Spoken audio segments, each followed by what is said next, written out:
Let's talk about communication. This is Now Tell Us. I'm your host, Anthony Morore. At Now Tell Us, we have guests come and tell us stories. They come and inspire us. They come and talk to us about a subject that they are passionate about. And always, we are having some great guests come and talk to us. They come and tell us. And when I say always, that means even today we have a great guest with us. His name is John Watkis. He's going to be here shortly talking to us about communicating your ideas effectively. And I won't take one more minute. Always, I will go there to meet with him, and I'll invite you to join me as we go to meet with John. And please remember to share this episode with all your friends. If you have a question as we are going on, please ask. We can always answer it. If you have a comment to make, please do, because we love feedback and we appreciate your participation in this conversation. And now, join me as we go together to meet with John. Here we go.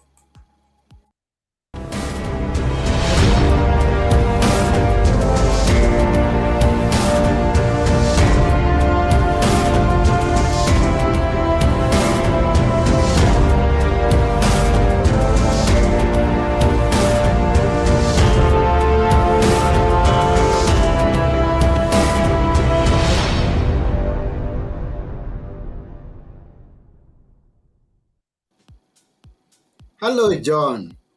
Hello, Anthony. How are you? I'm fine. How about you? I'm doing excellent. I appreciate you having me here. Yeah, it's good to have you here at Now Tell Us. We appreciate your coming. Now, Well, we could be coming from different sides of the world. Where are you? I am in Sun City Center, Florida. And for those who don't know where that is, it's just south of Tampa, Florida. It's a more popular city. That's beautiful. And I happen to be seeing that second name for the first time. I just hope that I got it right. You did. Most people try to correct my last name. They say Watkins. You I had it almost perfect. did. I almost did. When I saw it at first, I almost did. And I was like, is this his real name? Tell us about it. You got it right. Mhm. Apparently, it is a name that is from Wales. It's a Welsh name. 1 in 10 million people has it, from what I understand. So Mhm. it's easy for me to find family if I look for my last name. That's beautiful. And it's also an easy thing to find you on Google, I guess. It is. It is. Some people might have two S's as opposed to one S, but for the most part, it is very easy to find me. Okay. Any special meaning to it? None that I know of. Okay. That's to do with names, and they are important. And it's good that I got yours right because that's the sweetest music in anyone's ear when your name is got right. Anyway, we keep going. You are an international acclaimed speaker. You've been to several countries, and you've taught courses on speaking. You've also, as I saw it from your profile, prepared speeches for some great people around. Now, isn't that a wonderful thing to have you here? Great, thank you. And you may have missed written a book on public speaking as well. Wow, So the that's book is good. called Speaking Notes, the 8 Essential Elements to Make a Speech Sound Like Music to Their Ears. Yeah. Music to their ears. And therefore, we are going to be talking just about speaking. And at this point, I'm inviting once again everyone who's listening or watching us out there to be part of this conversation. We appreciate your presence. Now, when is it? Did you start speaking? I know you started speaking when you were young. Yeah. Tell us about that and about your professional speaking journey. I have always been in some way, shape, or form, a prolific speaker. And by that, I mean in my younger years in school when we would sell chocolate bars. most of the students would walk up to someone and say, "Would you like to buy a chocolate bar?" Mm-hmm. Not me. I Mm-hmm. would say, "Hello, my name is John Watkis, and I go to Oakdale Junior High School, and we're fundraising so that we can take trips and go camping. And if you would be able, I'd love if you could help me out by purchasing a $2 chocolate bar that will go towards our trips." That's the way that I sold chocolate. So I've always been speaking in some way, shape, or form on a more prolific level. In Mm-hmm. the early years within my church, they recognized that I had a speaking ability. Mm-hmm. And so it started with sermons, a lot of sermons. And although you won't necessarily hear that in my presentations, the style that I learned in using analogies and using metaphors comes from that time teaching sermons. Mm. Professionally, I started in 1996, which Mm-hmm. is half a life ago for me. Ah, sure. For I, both. I went to a workshop in 1994, Mm-hmm. and the presenter, his name was Darcel Carrington. I still remember the date. It was June 23rd, 1994, Mm. when I saw Darcel Carrington present on how to deliver exceptional customer service. And I sat there in the room thinking, that's what I want to do. Mm-hmm. It was 2 years later that I would begin doing presentations full time, traveling the world. Mm. And I went to Australia and Wales and the island of Cyprus. And at the time I was in Canada, so the United States. Most recently, I was in Saudi Arabia just last year. Mm. It started back in 1996 that I started speaking professionally. Mm-hmm. That's beautiful. So it's been quite, and that's apart from now the other things that you've mentioned. Is that your main thing, speaking, or is it coaching, or what is your main thing? Just curious to know. The main thing is still speaking and coaching. As Yeah. much as I enjoy doing a number of other activities, voiceover is another one. Because I've been doing it for so long, I keep coming back to the speaking and then the coaching on the side, or Mm. coaching in addition to. But there's more speaking than coaching. Mm. And I love the fact that you took your lessons from the great teacher. He, the great teacher, and in this case, I mean Jesus, is known to be a great storyteller. He is the one that gave examples, and he says the kingdom of God is like and he teaches people on how the kingdom of God is like, and they understand better even when he gives analogies of how the kingdom of God is like. So we get it from where you're coming from. Absolutely. And in addition to that, if you look at the Songs of Solomon Mm, and you look at the book of Proverbs, those are all analogies, metaphors that teach you to compare one to another so that it's easy for people to understand. mm-hmm, And if you continue to read, you will start to think that way. And so mm, spending a lot of time reading through Proverbs and Psalms and through the teachings of Jesus did give me a way of thinking, so that when I see someone walking down the road and tripping, it becomes a parable. I can't help it now.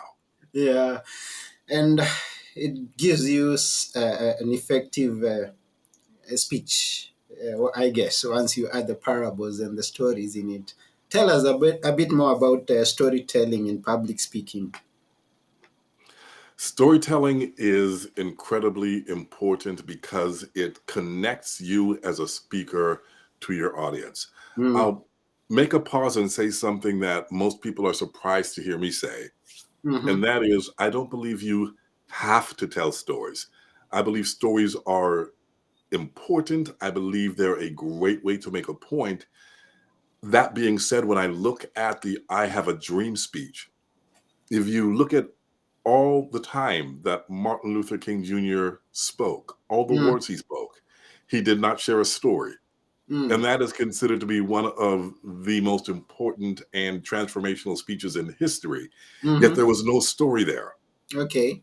That being said, Dr. King was an incredible speaker. He used analogies, he used metaphors, all Mm-hmm. of them metaphors, analogies, stories, statistics, they're all tools. Mm-hmm. The key to the story, though, is that the story has an ability to take you out of the present, put you in a moment where even though you had a different experience than the speaker, you Mm-hmm. identify with the feelings they had in that moment. And if you can identify with the feelings of your audience, they become more connected to you. And when they're more connected to you, they're more willing to hear what your message is. Mm-hmm. Beautiful. And thank you for that. Now, in writing speeches, because you say that you've written speeches, are there some names you could drop? Like famous names that you've written for? I don't know that there are famous names that I have written for. I have written for a Hall of Fame athlete who was inducted into the Kentucky Athletic Hall of Fame. I won't drop the name of that person. There have been politicians, and there have been those who donate to big causes. So I won't say names, but Mm, they've been in various areas, from the corporations to the nonprofits to the athletic fields. yeah, I just asked you about dropping names just for the sake, because because actually, I'm not a fan of people who just drop names right, left, and center. Although in this case, would be a good for a good cause anyway. So it's good that you keep their names there. Now, tell us about is writing. How different for someone who may not have an experience? How different is as a written speech, and definitely a speech that is written is going to be spoken from a speech that someone just practices without writing it down. And just, I mean, I just come there and speak and say you what it is that I want to say. Let me answer a question you didn't ask and then answer the question you did ask. Okay, go ahead. Go ahead. And that is, when it comes to writing a speech, you do have to write for the ear. And where most people are not skilled is writing for the ear. They write as if they're writing an essay. And when we write an essay, it's written to be read. We read essays. Mm, And that's why sometimes when you hear someone read a speech, they sound stiff and they don't sound natural. yeah. It's because the speech wasn't written naturally. But this is the Mm, question you didn't ask. There is a difference between a speech written in an essay or a paper versus a speech that is written to be read out loud. hmm. Yeah. Now, to answer the question that you did ask, Okay. what's the difference between the written speech that is prepared and someone just speaking off the cuff? Mm-hmm. Usually, unless the speaker is incredibly skilled and has a lot of experience, the difference is the organization and the Mm-hmm. clarity of thought and flow. It is very difficult, even for the most knowledgeable expert, to express an idea in an easy to follow way unless they have previously written it down. Some can't do it when they have written it down. Mm-hmm. But the key is Mm-hmm. you have expertise, and then there's the ability to explain expertise. And a lot of experts don't know how to put their information in a way that is easy to follow and then easy to remember. That would be the biggest difference. Yeah, and then thank you for answering a question I didn't ask and a question I asked. Thank you very much. Now, and then you talk about writing and practicing. How much is too much rehearsal? I'm curious because once I write a speech, I should rehearse it. How much is too much? If I may borrow from Luther Vandross, never too much, never too much, never too much. You you cannot practice a speech too much. Mm-hmm. What people will say is if you practice too much, you get bored of the speech, and then when you deliver it, people will know that you're bored. let's Mm. let's move away from speaking for a moment. And let's look at a sport like soccer or football, depending on what you call it. Mhm. How Mhm. many hours do these players who are skilled, who have been doing this all their life, how many hours do they practice? Consistently, they play a game. Before the game, they practice. The next day, they practice. They're consistently practicing. Why?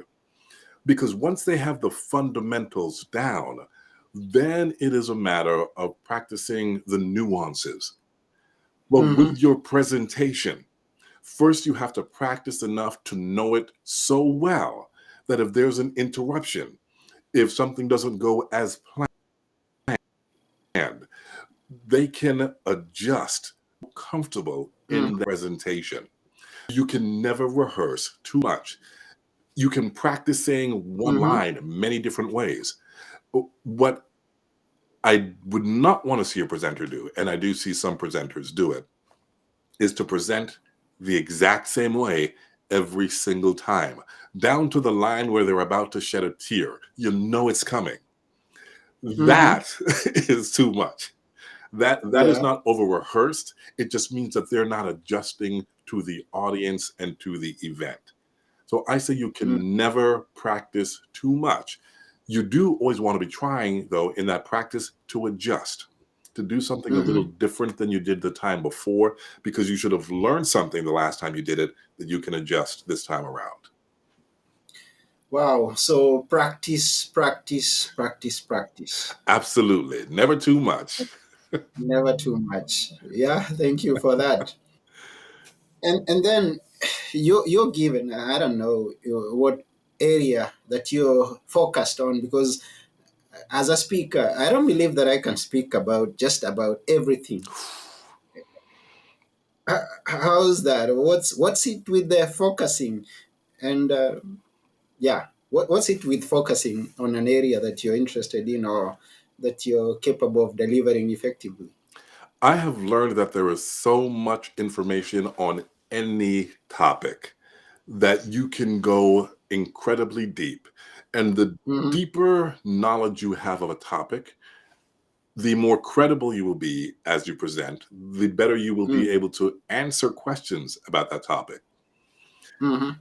Also, with any topic, to really understand it, you have to know not only what you think about the topic, but you have to be able to see what is the opposing view on that topic. How does everyone or how do other people see it? If someone were Mm-hmm. to argue what you're saying, what would be their argument? That's when you know you truly understand a subject. And you can go to a doctor who is a general practitioner, or you can go to someone who specializes in pediatrics, so someone who specializes with children. You Mm. know that the one who specializes is going to get paid more because they've spent a little extra time in that area. As a speaker, Yeah. you want to spend extra time in your area, get as deep and as knowledgeable as you can. That doesn't mean you explain everything you know. Mm-hmm. You simply have a deeper level of knowledge so that you're able to more easily express information and then answer questions. Wow. Thank you. And comes a point when, yes, you have to specialize on a subject, and by circumstance, this is not your favorite. This is something that has put you in that spot because you are in this organization where you're the only one who can deliver this speech. How do you make a speech that is boring interesting? The, How do I come pick a speech and come and people give us a secret? I like that. The first key to delivering a speech and not making it boring is by not believing it's boring. If you say, I've got to give the speech and it's a boring topic, because Mhm. you feel that way, that feeling is going to be expressed in your Mm. presentation. Yeah. What I do instead is I ask myself, with this particular topic, with this information that I'm teaching, Hmm. what are the consequences of not knowing this information? What could go wrong if someone doesn't follow these rules, these mm, guidelines, this information. And then what may seem like a boring topic, once you understand the consequences of it, all of a sudden it becomes more interesting. So it has to be mm, relevant first to the audience. mhm, Another way that you can take a topic which could be dry is to try and add some life to it.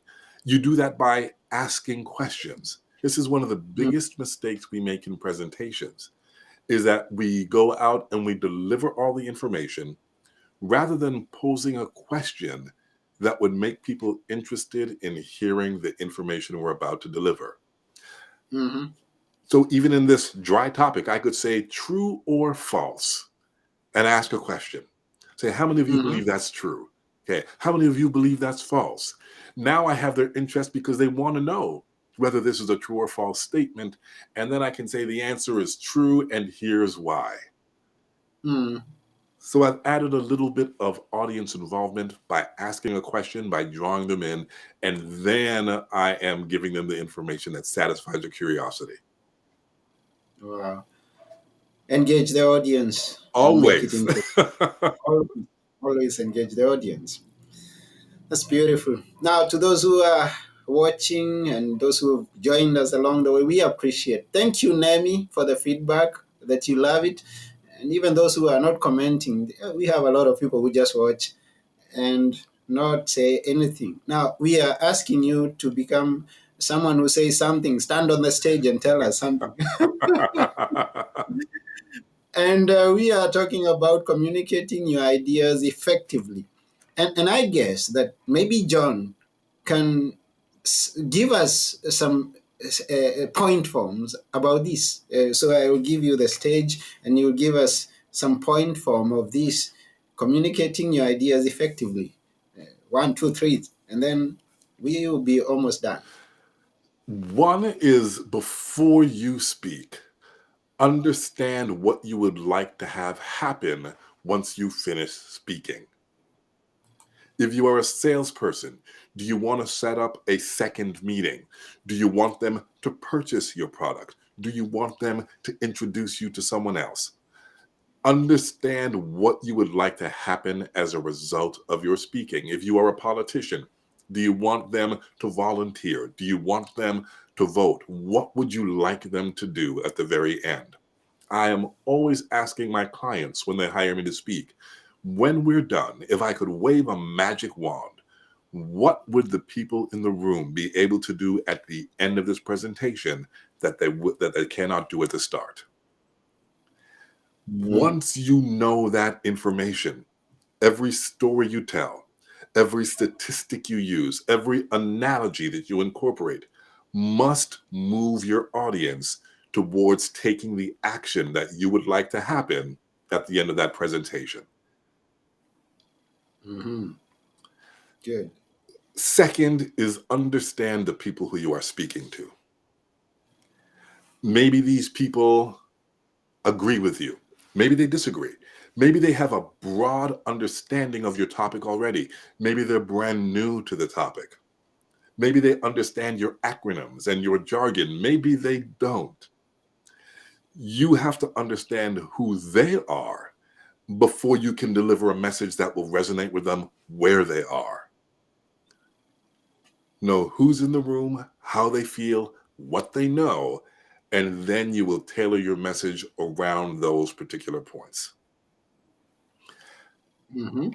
Third, I will say less is more. And by that, I mean we give far too much information. When we are speaking, the audience will forget the majority of what we say. And so as a result, if you have, and you said, give me 3 points that people can walk away with. 3 is a perfect number. We speak in 3: beginning, middle, end, past, present, future. I came, I saw, I conquered. So speak in 3s. If you can have 3 main points, and then give an example of each of those main points, give a statistic for each of those main points, people will remember the main point when they walk away. So first, know your goal. Second, know your audience. And then third, make sure that less is more. Give them three main points that they can remember when they walk away. Mm, that's good. Thank you for that. I've been in situations, gone to a service, a church service, or a meeting where we've invited the speaker to say something for 10 minutes, and it turns out it turns out to be an hour. I can't remember a thing that speaker said. Absolutely. There was a Hmm. saying that the thinking human being unable to express themselves stands in the same place as the person who cannot think. Mm. You must be able So that to, the thinking human being unable to yeah. express themselves stands in the Hmm. same place as the person who cannot think. Wow, that's beautiful, beautiful. Yeah. And then we noted something, maybe someone who's not had an experience in public speaking or delivering some message effectively. We noted something that even though I was not ready to ask you a question, every point that you gave and kept quiet for some 5 seconds. How's that? What's that? I'm an introvert by nature. Okay. And introverts always process their thoughts before they speak. Extroverts Hmm. tend to think out loud. Yeah. My goal is always to find the quick answer and then express it rather than speaking and saying, uh, uh, which is what most people spend their first 5 seconds doing. Mm. Be comfortable with silence. People will wait for Hmm. you. Yeah. And you talked about, right here, you talked about the 5 seconds when you start speaking. Now, and this happens to be a great challenge to many of the first time speakers, and not only the first time speakers, even experienced speakers. Uh, I find it very hard to get started. It's like moving a train, pushing a train from the station with and making it go the first few seconds. Talk about how do you deal with that first 5 seconds, that when you're starting 10 seconds, the first part when you're starting to speak, because it's not always an easy one. That's my experience anyway. Let me ask for clarification. Do you mean the nerves or grabbing attention? Because those are two different areas in those first few You seconds. can talk about both of them. Let's talk about the capturing attention first. I will say Okay. something at the very beginning that is going to what I call hook the audience. It Mm-hmm. could be 6 words changed my life. Mm-hmm. And people want to know that it is what it is. It could be true or false. Would you say that we have shorter attention spans today than we did 10 years ago? Who says true? Who says false? Again, I've got attention. I could Mm-hmm. start by saying, "Na sunduria babagiti baba," and then I have their attention. So it really depends on the particular presentation. My goal is whether I start quiet or whether I start with a shout to Mm-hmm. get them intrigued as to what's going to happen for the next few minutes. That is on the capturing attention side. On the confidence side, the nerves, you will feel those nerves, especially if you're Mm-hmm. not presenting consistently. The way to prepare for them, the best way is to manage your breathing. When we are nervous, our breathing is usually shallow and we're shoulders are coming up. If you practice your breathing beforehand, and I don't just mean a few seconds before the presentation, I mean daily, then you will find that when you get to those situations that you are nervous, those speaking situations, and you control your breath, you will also be able to control what feels like nervousness. Here's the breath pattern that you should be practicing daily. You inhale for 4 seconds through your nostrils, and you keep your shoulders back and down. Because if you're breathing like this, you're using the wrong muscles and you're becoming more tense.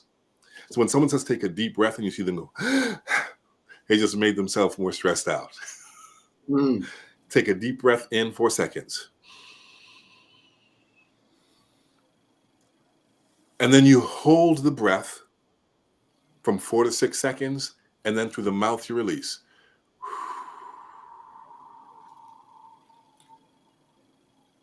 For 8 seconds. 4 seconds, 6 seconds, 8 seconds. You repeat that pattern. Practice it. The next time you were in a situation where you were feeling nervous or anxious, maybe you have an important task coming up. Maybe you're standing in a store and the person in front of you is taking a long time.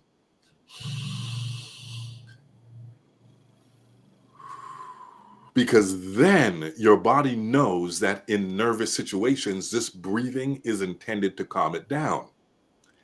If you wait till you are just about to speak and you think, okay, now it's time to breathe, it's too late.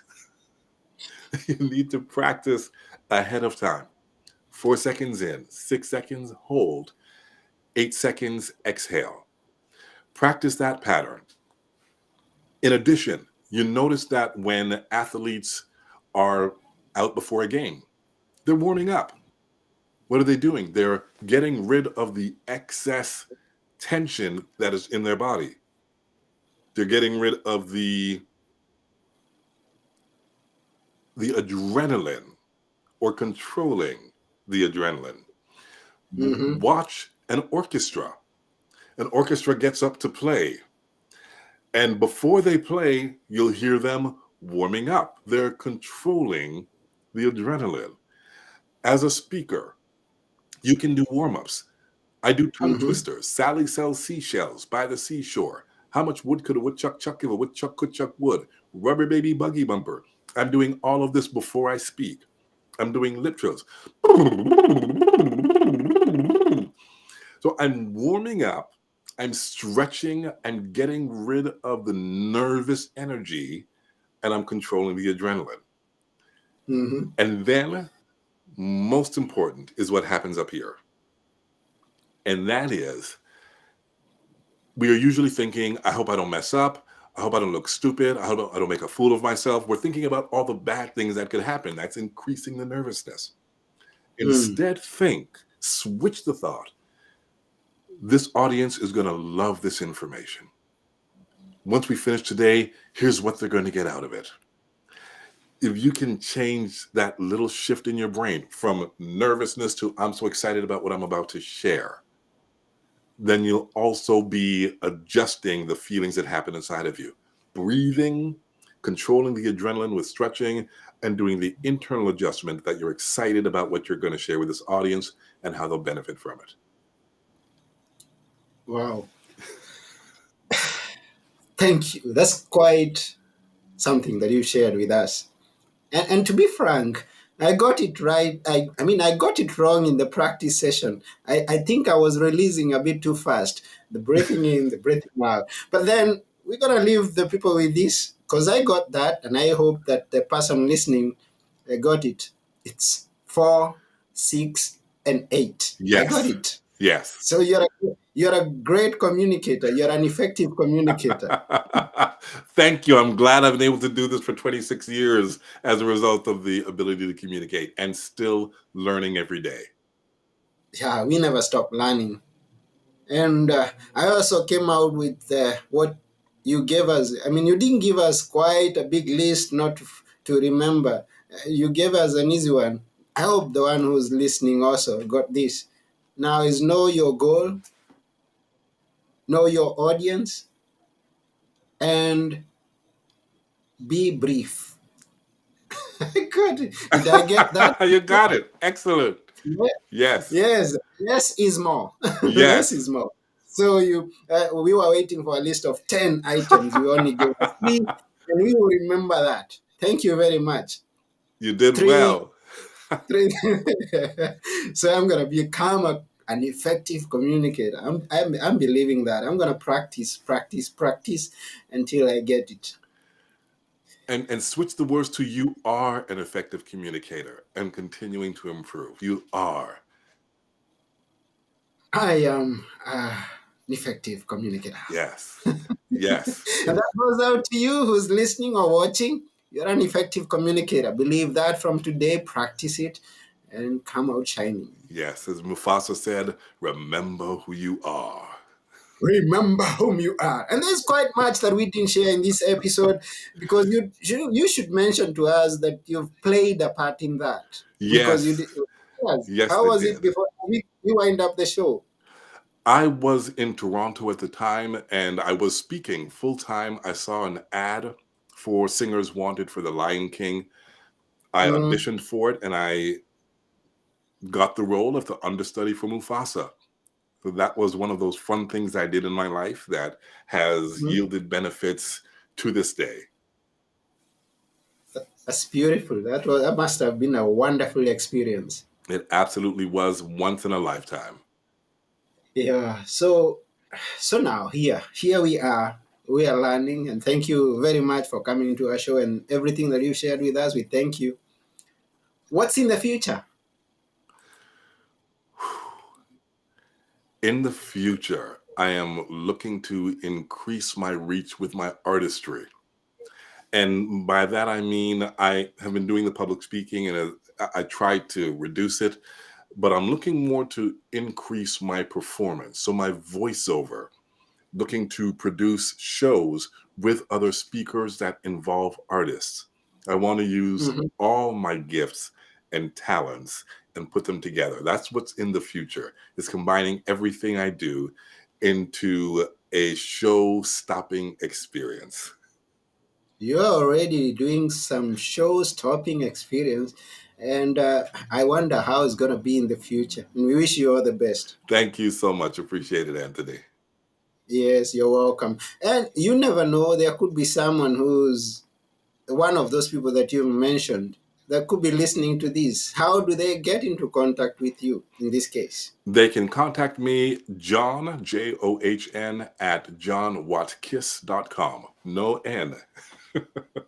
No, and let's give them the writing on the wall. That's Yes. johnkeys.com. Yes. So if you can actually go to the website www.johnwatkis.com, you can connect with John, and he's gonna sell you ice even though you are an Eskimo. Watch out. But it's all for the good. It's all for the good. Absolutely. Yeah, yeah. He's focused on doing some good to this planet, and we are with him. Yes, we are with you, John. Thank you so much, Keep going. Anthony. Appreciate it. We really appreciate your presence here, and all the best. But before we go, we'll ask you to leave us with a few words that we should always remember. Yes, you said less is more, so just a few words that we should always remember, in addition to the ones that we already do. A few words that come from Dr. Miles Monroe. He talks about potential.